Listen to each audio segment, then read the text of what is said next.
नया फिर दिन हुआ,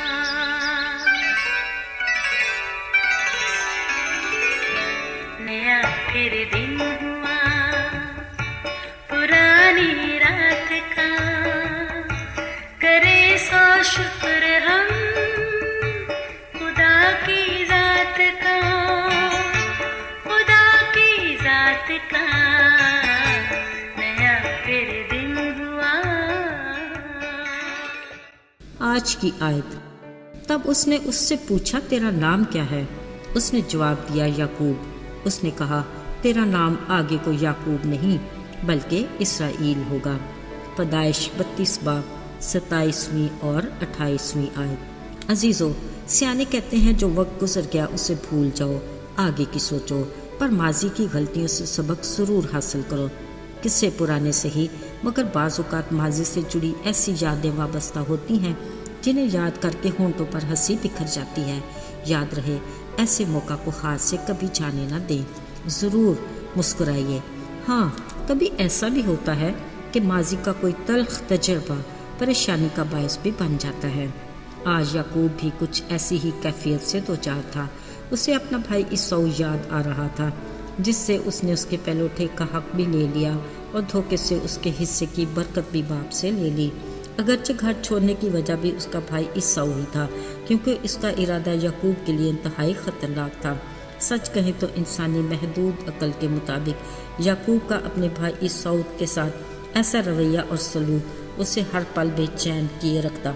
मगर इसके बरक्स खुदा ने उसे ख्वाब में दिखाई देकर कहा कि जिस ज़मीन पर तू लेटा है तुझे और तेरी नस्ल को दूंगा, और ज़मीन के सब कबीले तेरे और तेरी नस्ल के वसीला से बरकत पाएंगे। खुदा ने उसे ये भी तसल्ली दी कि मैं तेरे साथ हूँ और हर जगह जहाँ कहीं तू जाएगा तेरी हिफाजत करूँगा और तुझे फिर इस मुल्क में फेर लाऊंगा। अजीज़ों, आज खुदा अपने वादे के मुताबिक उसे वापस उसी सरजमीन पर यानी बाप इसहाक के घर वापस ला रहा था। उसने खुदा के हुजूर खुले दिल से ये भी इकरार किया कि मैं तो सिर्फ अपनी एक लाठी लेकर घर से निकला था, मगर आज वो बाल बच्चों और माल मवेशी की सूरत में ढेरों बरकतें समेटे वापस पलट रहा है। बावजूद इन सब बातों के उसके दिल में ईसाऊ का खौफ अब भी मौजूद था, लिहाजा वो बड़ी प्लानिंग से धीरे धीरे आगे बढ़ रहा था। एक जगह पहुंचकर याकूब ने अपनी दोनों बीवियों, लौंडियों और 11 बेटों को घाट के पार उतारा। नदी पार कराने के बाद अब वो तन्हा था। अजीज़ों, यहाँ उसके साथ एक अजीब वाक़या पेश आया। हुआ यूं के पाँव फटने वक्त तक एक शख्स वहाँ उससे कुश्ती लड़ता रहा।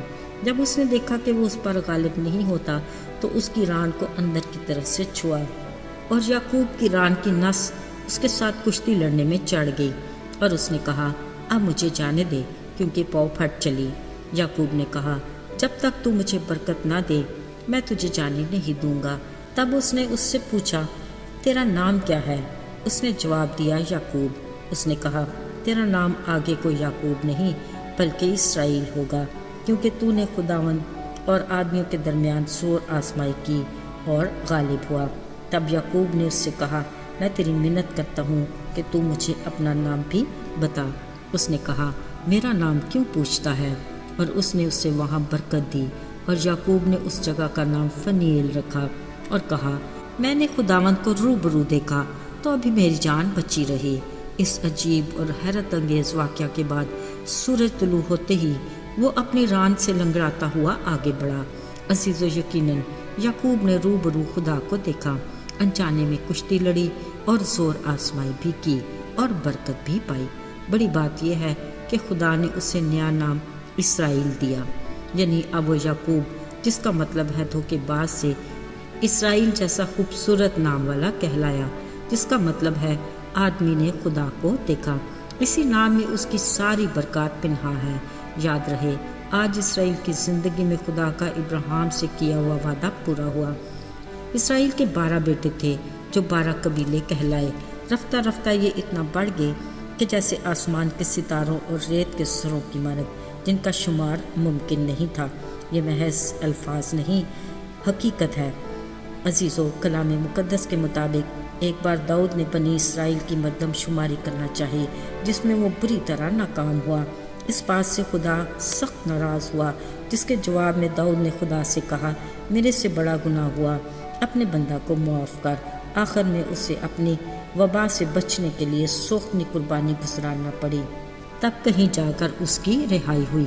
عزیزو، یاد رہے، خدا کا کہا کوئی وعدہ یا کوئی لفظ بے تاثیر اور حکمت سے مبرا نہیں، اسی لیے اس کے کلام کے بارے میں لکھا ہے کہ احتیاط کر کے عمل کر۔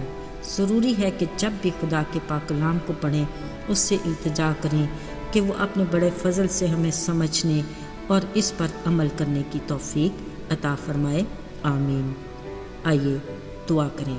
زندہ جلالی آسمانی باپ، قادر مطلق خدا، لشکروں کے رب، ہم بڑی عاجزی سے تیرے حضور میں آتے ہیں، اپنے دلوں کو انڈیلتے اور نیتوں کو تیری نگاہ میں رکھتے ہیں۔ ہمیں ہر اس کام سے بچا جو تجھے ناپسند ہے، اپنے بیٹے یسوع کے قیمتی لہو سے پاک اور صاف کر، تاکہ ہم تیرے منصور نظر ہوں۔ یسوع کے مبارک اور جلالی نام میں مانگتے ہیں، آمین۔